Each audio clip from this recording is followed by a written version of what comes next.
four wheels left the track, but that's definitely the slower way round that corner. It is slower, but it is a tailwind, as you say, Crofty, if we're looking at the little arrow, the wind arrow. And it is that corner is going to be tricky. And a 1:36.5 for Pascal Wehrlein as he crosses the line. And there is the unfortunate Kevin Magnussen, who's returned to Formula One. Had a puncture in Australia, which rather ruined his race, and a pit lane start here in Bahrain, which is rather going to ruin his the FIA scales as he came in to the pit lane during practice, and he went through a red light, didn't stop, and work was carried out on the car, and therefore the stewards, under Article 29.1 of the FIA Formula One sporting regulations, have said, no, you can't do that, you've got to start from the pit lane. There is the weighing scales by those cones and the entrance to the pit lane. Due to miss that red light for that car. When you're the second car, you drive through it. It's not intentional. You're not going to do something, you know, against the regulation. And what you do is you can see it very clearly when you're on your own. But when there's two cars, a bit of a mix-up. And I suppose he maybe guessed that that other car was the one that should have stopped, as it did. And I suppose the trouble is the regulation has to fit everything. It has to fit every eventuality. So it has to be a bit hard and fast on that one. It's to deter teams from cheating, isn't it? It does, but is it fair enough, you know, that people watching back at home? But there is precedent for that if you don't come back. And my question is whether the team were informed by the FIA that they had missed the scales, which is what normally happens. And then if they say, oh, did we? Sorry about that. We won't touch the car and we'll bring it straight back to the scales. And then all is forgiven. But it appears that... well, we don't know whether they were informed. You would have thought if they were informed, they would have hurried back to the scales. What the steward's document says is that the driver failed to stop when signalled to do so. The car was not returned and work was undertaken. And I think it's because work was undertaken, that's why you get the hefty penalty. Yeah, because they could do anything. They could run underweight or... Exactly. And the old one on the right. But yeah, it's really the front wing elements on the side that we have to have a look at. If you can just tell there is another slot gap in the new one, we just needed to extend that shot, to pull out of that shot on the side. The nose is of not great importance itself.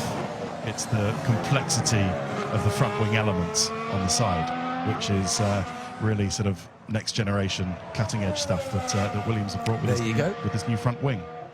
There we go, that's better. And that's just deflecting air up and over the tyres and through and under and round and wherever they want it to go. Well, around the tyres, if you can see also from that shot that Williams are not running. That's a stub axle, isn't it, on the front wheel. They're not one of the teams that run the blown front axle, so they've gone the same way that Mercedes have gone. This is really a bit of a Mercedes-inspired front wing, I think we can say. They're copying to a certain extent. It's like there was some sort of failure on the extent. Ted and wheel nuts rather held up by Max Verstappen into turn one. That Ferrari say the FIA are quite happy with whatever explanation was given, and that they're not looking into them for any loose wheel nut problems, which would point to some sort of suspension failure, which is just as, if not more, concerning. But I'm sure one that they've got on top of, because Vettel has already been out, hasn't he? Yeah, well, he's out there at the moment. Oh, we're watching him now. And I would imagine he is kind of seething at the moment, that he is stuck right behind Max Verstappen, and to the point where he needs to get past him, and he's going to have a go into turn 9, and he gets past him, and he doesn't even lock up into turn 10. And if that was during the race, Paul di Resta, we'd all be going, wow, that boy can overtake, can't he? I think it's showing that Vettel's trying to get on with a bit of a longer run here. Yeah. You know, you would never follow a car that closely and waste the time sitting behind him. So he's obviously wants to get some work done. Verstappen on a slow down lap, but with Vettel pushing, it just overheats the tyres. And it makes life a bit more difficult when you go to open up another lap. He got on with it, and he managed to get past him, and he's certainly been held up on this lap. The two Mercedes are out, Rosberg and Hamilton. Hulkenberg at the moment, and Vettel crosses the line. Managed to get past him, and he's certainly been held up on this lap. The two Mercedes are out, Rosberg and Hamilton. Hulkenberg at the... Just to let you know, we were talking tyres a little earlier on. He has 1 set of mediums, 4 set of softs, and 4 sets of super softs for the rest of this weekend. Well, you assume he'll use a soft and a super soft for this session, giving him 3 and 3 and 1 to take into qualifying the race. That'd be about right, wouldn't it? Could be Crofty. That'd be what he needs. You know, unfortunately, with the way the qualifying format works nowadays, and what we had in Melbourne, there'll be very limited running because of the knockout effect, so they'll be saving quite a few there. That'd be what he needs. There, Ted. Not sure if it... he's having a chat to Ferrari at the moment. There was a... That works nowadays, and what we had in Melbourne... changing because they weren't happy with the way qualifying was. They want to make it more exciting and make something more exciting. Actually, it was signed at the last minute and not trial it or test it anywhere. And the president said, well, we didn't at the last minute and not trial it or test it anywhere. And the president said, well, we didn't have time. You know, 2 in-season tests. If you couldn't do it in Barcelona, you've got tests coming up. You could do it there. Rosberg of the morning so far. By 1.1 seconds from Sergio Perez, a 1:33.1. Hamilton on a similar charge, already 2/10 up on his teammate. So he said, no, the promoters wanted to change, and we had to do it. And we didn't have time morning of qualifying. We all knew what, comparatively to the top of the morning of qualifying. We all knew what, comparatively to the top of the hill. Either way. Well, should we just pick up that quickly, Crofty? So I did ask him after you, didn't I? I said, are you not a... The engine, he's saying, as Bottas on the super softs on a charge and going fastest. So, is this hype to the fan for them? Should we just pick up that quickly, Crofty? So I did ask him after you, didn't I? I said, are you not a care what the fans think at all? And his answer to that was, well, we think what would the best solution for the fans would be team radio. What's going on with the engine? It's Max Verstappen, something wrong with the engine, he's saying, as Bottas on the super softs on a charge and going fastest. So, is this hype on that, Ted? There's going to be a meeting tomorrow with all teams to discuss what happens in qualifying, and all options, he says, will be put on the table for discussion. Yep, including a return to 2015. But also, on the subject of that, well, we've listened to the fans and all that. He did say, to quite a few titters, it must be said. There's your answers, whether you like it or not. Yeah. So I think the thing was, he listens to the fans, but he doesn't think that the fans' views alone should be dictating the way the sport should go. Hashtag Sky F1 if you want to comment on that. And just quickly, what you came down to me, I have the clarification now from Ferrari. They said they weren't 100% sure what happened. What they're now telling me is that 90% blame is on the wheel nut and the hub.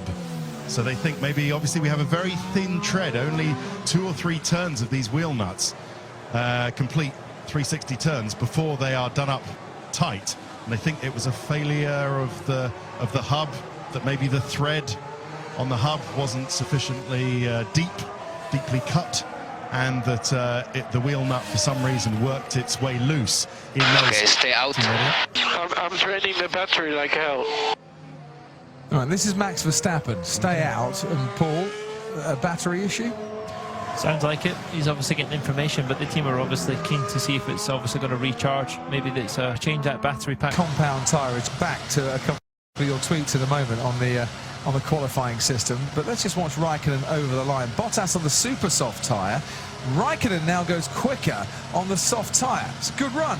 Quickest overall in the middle sector, nearly 2/10 up on Valtteri Bottas. And if you're allowing for the difference in the 2 tyres, well, if those cars are fueled exactly equal there, that's an even more impressive time. I think the bigger statement is where Ferrari are now to Mercedes. We obviously thought Mercedes were clearly way in front. Now, we don't know what fuel the Ferrari are on, but you know, they've already, I think, went quicker than they did yesterday, am I right? Yeah, Ferrari. Track conditions are quite a bit hotter. Yesterday, though, both Raikkonen and Vettel had their runs compromised, though, didn't they? Yeah, they did, but that's a good statement. Ted. To their wheel hub. Christopher Baker, F1, amazing Chris, says social media is the only way fans can get the point across, so at least consider the majority view. Darren Buckley, these rule makers in F1 are pushing the fans further and further from the sport. Sad times in F1. Joe Bramble, why did qualifying need changing in the first place? It worked perfectly well as it did, so why mess with it? Jean Todt says because the promoters wanted it and they acted on behalf of the promoters. And one more. Steve Newman, the fans don't even want the hybrid system, so what fans are they listening to? The fans feel that Q1 and Q2 were just as bad as Q3. Thing is, and I read all your tweets that come through to hashtag Ask Crofty and to hashtag Sky F1, and there's so many different opinions, Paul. It's very difficult to actually find the consensus for the fans, because what one fan wants, another fan might want something completely different. Yeah, at the same time, and it's not completely fair that the teams make up the rules either themselves. Yeah, so it's finding that balance, and I think what they're saying is they had a working to the track at the end of qualifying sessions. It's all up in the air, and you're never going to please anybody, are you? As long as you can please some people some of the time. Yeah, well, if that's the case, they're doing a good job or not. He was asked about Sebastian Vettel's comments on, people wanting chocolate ice cream and just keeping on selling vanilla, and he did say, yeah, I quite like ice cream. I just want to make that clear, and I was trying to kind of bat it away, but I don't know. Let's see what happens later on in qualifying, as out of the skip comes the new session once again, and let's see what then gets discussed tomorrow. I think the problem is the teams all said one thing after qualifying in Australia, and then didn't get the chance to vote on bringing the old system back again. It was hybrid, or keep it as it is. There wasn't the third option. No, and I saw quite a good one on, I'm going to mention social media this morning, where effectively it was a battle of the teammates in Q1. So you're going to lose a Mercedes, you're going to lose a Ferrari, you're going to lose one car, which, if you want to spice it up, that's the ultimate challenge, isn't it? And that's all we can do is compare what... One teammate gets knocked out in Q1, and then the rest of the mates all go for pole. You could do. You could have a battle, couldn't you? It could be in 2 steps. Oh, that'd be fab. Stuff like Sauber, for instance, NASA and Ericsson, and we're just seeing Ericsson out on the track. They're 10-10 at the moment in terms of, as teammates, they're 10 apiece in qualifying. That'll be so close. I only mention them because they're the only ones that are 10-10 and level as it is. But, Kvyat and Ricciardo were quite close. Bottas and Massa have been quite close. That'd be a fabulous... That's a very good suggestion. Do you remember who suggested that? I don't. Just flicking through this morning. The last 5 minutes. And keep... With the fastest pit stops all the way to the finish line. Sky Sports F1. Delivered by DHL.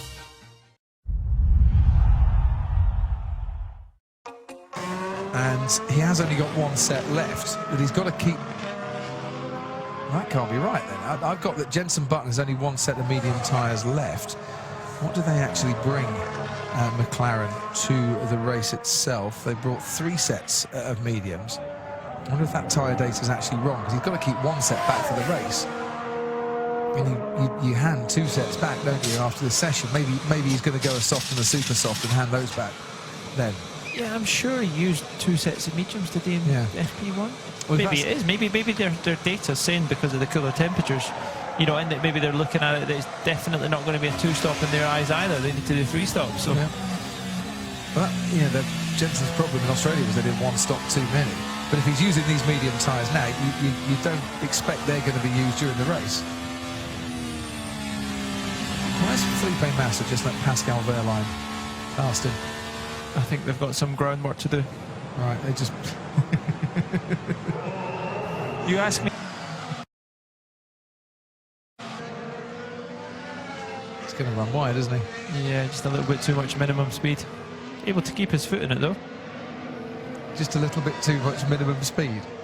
Yeah. He was going too fast. Yeah. Got his foot off the brake a bit too early. That was so F1, that was. Not quite hooked up as it would want to be. There was Ron Dennis last night was speaking. A few of us in the paddock gathered to pay our respects to a dear friend and one of the great Formula 1 journalists, Alan Henry, who used to be the Formula 1 correspondent for the Guardian, and the man who was responsible for autocross for many years. I know you knew Alan quite well. As well, Paul, a man that helped me very much in my early years in Formula 1. And we all gathered to swap stories and to have a chat in the paddock and toast Alan and remember him. And Ron wanted to point out while he had the floor that any talk of Formula 1 teams not being united, I've got the quote right here, mostly which I thought was not on everything. We're not totally unified, but mostly everything in Formula 1. He said a few lovely things about Alan as well, and as did Nicky Lauda, and very sad that Alan passed away just a couple of weeks ago. Not quite sure what he would have made of the new qualifying format in Australia. I've had a big smile on his face and then proclaimed that it was a load of rubbish, probably. Max Verstappen to cross the line next, 1:39.1. And whatever the issue was, not enough to bring him back into the garage again and keep him there for a while. No, it's we've not heard any more on the radio, so whether they fixed it. That's 15 for Max Verstappen. So he's not come in. He's been circulating out there for a while now. Okay, I think I have a puncture or something. Carlos Sainz meanwhile might be coming in if he has got a puncture. They're clearly looking what that tyre can do in a race condition, and obviously quite a bit cooler what it'll be tomorrow night when the race starts, so you can extend that to what you'll get out of it today. That's twice now Gutierrez has really struggled through that final turn by having a minimum speed that's too excessive. It's like a magnet pulling him left, isn't it? Yes, sadly for him. It is. Sainz is back in the pits. Here he comes. Has he got a puncture? What you do find here, when you get the tyres right to the end of their life, you get the second degree deg, we call it, and it's just when the tyre just does not work, switches off. And that could be what he's feeling when there's just no rubber left on the belt. You know, a very dramatic loss in grip. Sebastian Vettel is out on the track now. Just wondering, Jakey McJakeface actually is another one that's wondering, where is Stoffel Vandoorne? He's done one lap, and since when he has been in the McLaren garage. And if I look out of the window here, I cannot see the bronze. I can see the bronzed legs of Ted Kravitz. He's actually popping down to McLaren now. This is good. Although he said he's not got his athletic sandals on today, so this might take a while. He's kind of got the mediums on, not the super softs. He's just walked past Sebastian Vettel. He was just out for, what would that just be? I guess it was the end of his run. Probably drove through the pits into the start while everything's a bit warm. See, the old days. It doesn't make any difference, you know. You just have to plan it into your run plan and allocate the time a bit differently.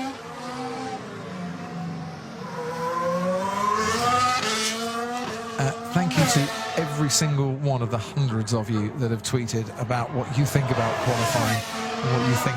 Ted Kravitz, some Stoffel Vandoorne news. And the news is that he was kept in the garage by a little oil spill. It wasn't a leak exactly, but something wasn't done up quite tightly enough, and the oil spilled out at high pressure.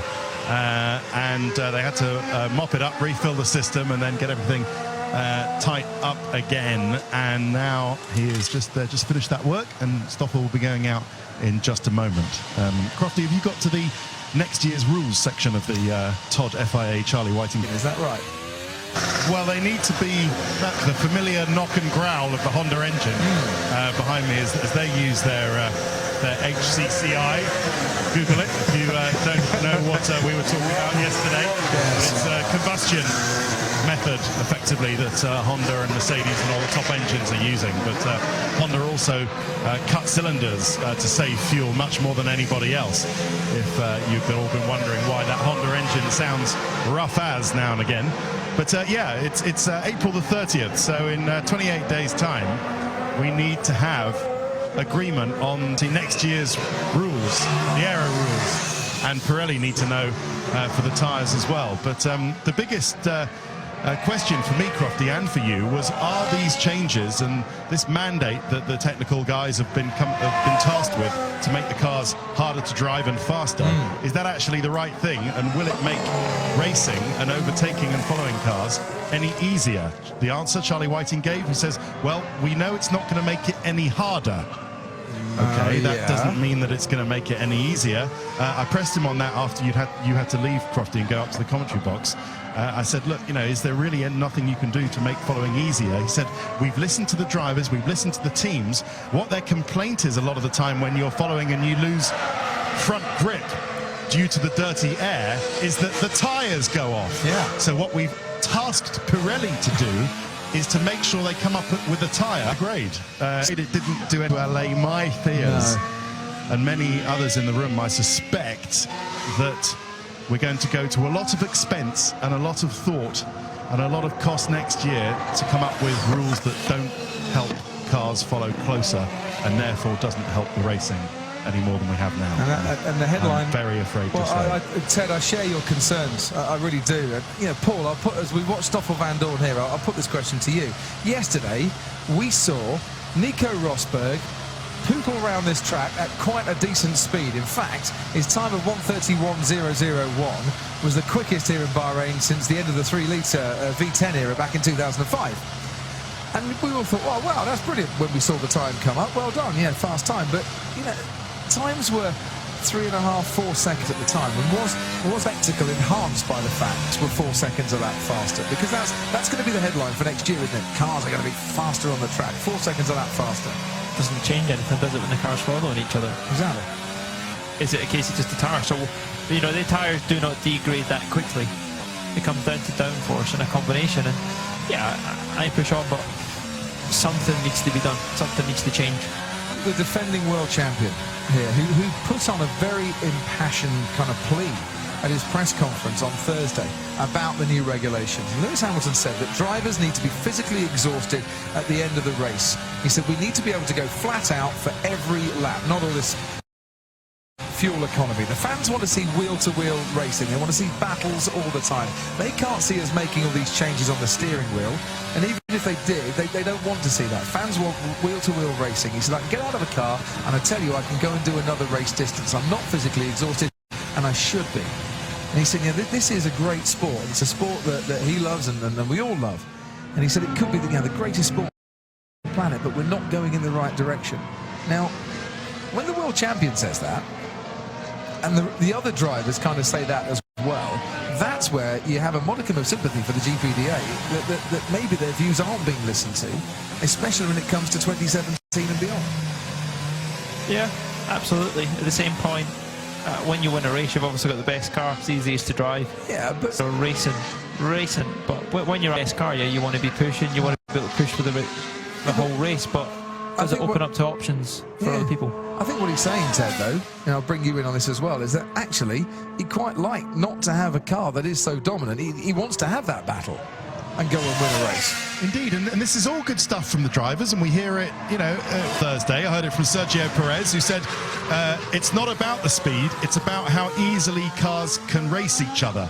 And that's what we all want to see. So I think we all have the best intentions. We kind of put this to Charlie as well, as to, you know, why don't you listen to the drivers? And Charlie, for his point of view, Charlie Whiting, the FIA race director, said, look, the door is open. It's more than open to the drivers to come and tell us what they think.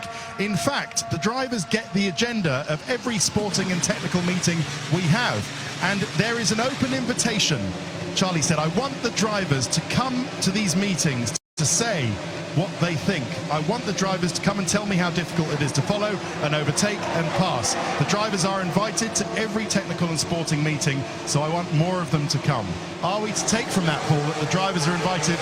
Do they not go because they're busy doing other stuff? Do they not go because they can't be bothered? What?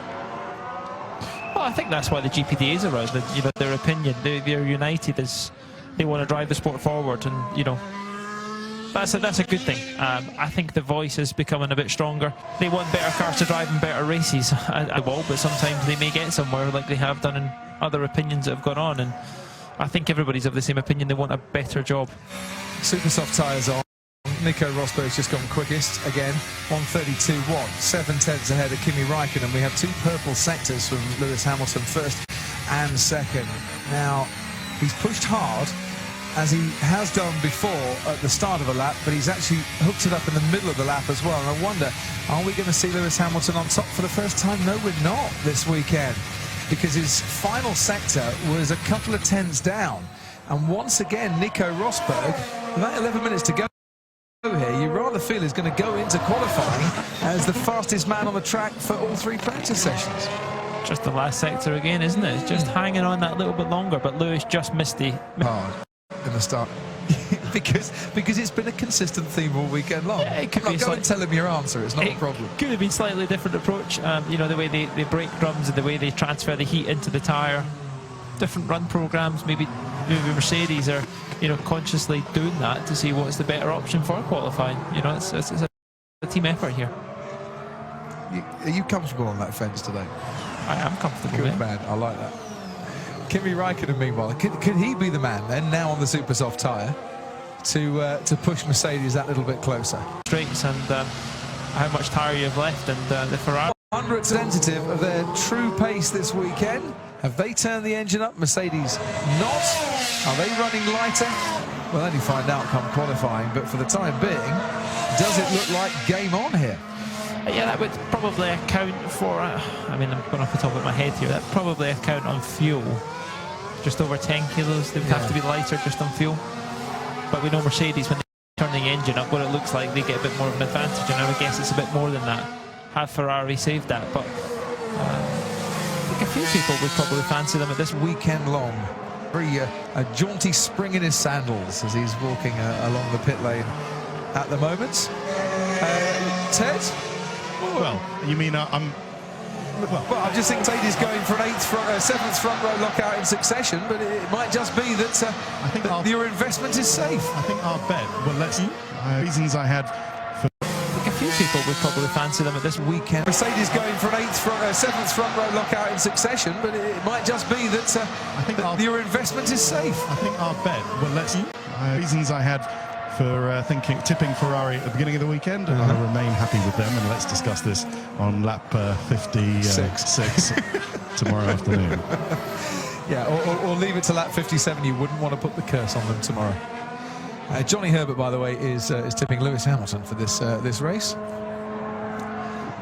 A bit off the pace. He went, no, we are quite happy. We had a long run, you know, race pace, and if they could get in this hybrid era, they don't make that step forward to the same extent. Yeah, that's quite a way off where they were yesterday. Whether the track will come to them a bit, but they've got a bit of a fight. Mind you, they are very close. They're very close to the likes of the Haas cars. Whether the Haas are a bit lower fuel, I would expect them to be slightly trying to push what they can do in qualifying. But when it does appear, the knockout stage in Q1 is going to be tight. It is. Well, the first elimination should be Kevin Magnussen, because I'm not expecting him, as he's starting from the pit lane, to be going out in qualifying, which means that his teammate Jolyon Palmer will out-qualify him again by default, this one, rather than by on-the-track means as he did in Australia. Great view there of the Kia circuit, and an awful lot of fans here, but not necessarily in the grandstand at the moment. The car parks look pretty full as Jolyon Palmer speeds past the fan zone, of course, battling in you know, your corner in there. So what could we say, Max and car 1.5 10 Kia circuit, and an awful lot of fans here, but not necessarily in the grandstand at the moment. The car parks look pretty full as Jolyon Palmer. Yeah, Max. The rest of it's all about what the power unit's doing. But get this, he's 0.04 of a second behind his teammate on that super soft tyre run. Game on. And I suppose that's what you want to see this weekend, don't you? Vandoorne compared to his teammate. Hamilton's had enough. That's the end of his session. As you can see, he's walking away with his physio there. And to be fair, to put in a lap time only 0.04 behind Jensen, that's a good effort from Stoffel Vandoorne there. It is a good effort. Now, that qualifying format that I saw would be pretty good at this point, wouldn't it? Because the two Ferraris are within a tenth, the two Mercedes are within a tenth, the two McLarens, the two Force Indias. Whoever came up with that idea, just send Paul di Resta a tweet and he will mention you later. And then he'll run straight to the FIA and take 10%. Not saying anything. I think that will be a fascinating exercise. I really do. Some would say better than what we have at the moment. It could all be different non-qualifying. Well, I was actually having a chat to someone before I came to the commentary box. And I said, you know what, the thing is, we're all expecting things not to be great, but it would be very Formula One for us to have the closest, most exciting knockout qualifying session you could ever wish to have today. Whenever you fear the worst, the sport tends to provide the best. So let's look at your thing. That Haryanto's ahead of Wehrlein. Although Wehrlein's just putting a lap there, and it's not gone any faster than his teammate. Ted, down to you. Just a thought on why it could be so exciting today. Super soft ahead of them when the others have to come in. By about lap 15, I provide the best. So let's look at your thing. That Haryanto's ahead of Wehrlein. Although Wehrlein's just putting a lap there, and it's not gone any faster than his teammate. Ted, down to you. Just a thought on why it could be so exciting today. So we got someone like, well, one of the top 4 drivers who fancied doing that strategy. Yeah. A lot of the car is down in turn 1 if you do that. Yeah, that's not on their mind at the moment either when they're P1 and P2. You know, it's going to be in. We saw their tyre wear in Australia was very good. Even if they're second and third, they've got a good chance of leading into the first corner. That's a very good point as well. So it's we know that Ferrari's quite slippery on a straight line as well. Hard to overtake. This could be a key one. You know, it's always been a weakness. Mercedes have showed up a little bit compared to them. That, you know, their car is strong, but it's tyre management. 6 of the best for Romain Grosjean again. Finishes 6th here. Lewis Hamilton. That's a very good point as well. So it's we know that Ferrari's quite slippery on a straight line as well. Hard to overtake. This could be a key one. You know, it's always been a weakness. Mercedes have showed up a little bit compared to them. That, you know, their car is strong, but it's tyre management. 6 of the best for Romain Grosjean again. Finishes 6th here. Lewis Hamilton was quickest last year. Come away from its fittings there, and we saw a bit of that.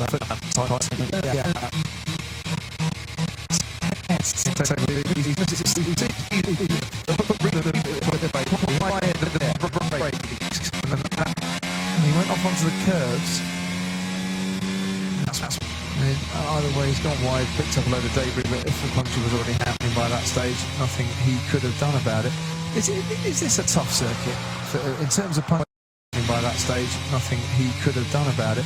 It sets us up with a really tantalising prospect through Bottas. Singapore was the only time there was no Mercedes in the top 15. I certainly remember that. I think Max Verstappen was the last man in Mexico to fastest since something like back end of last year.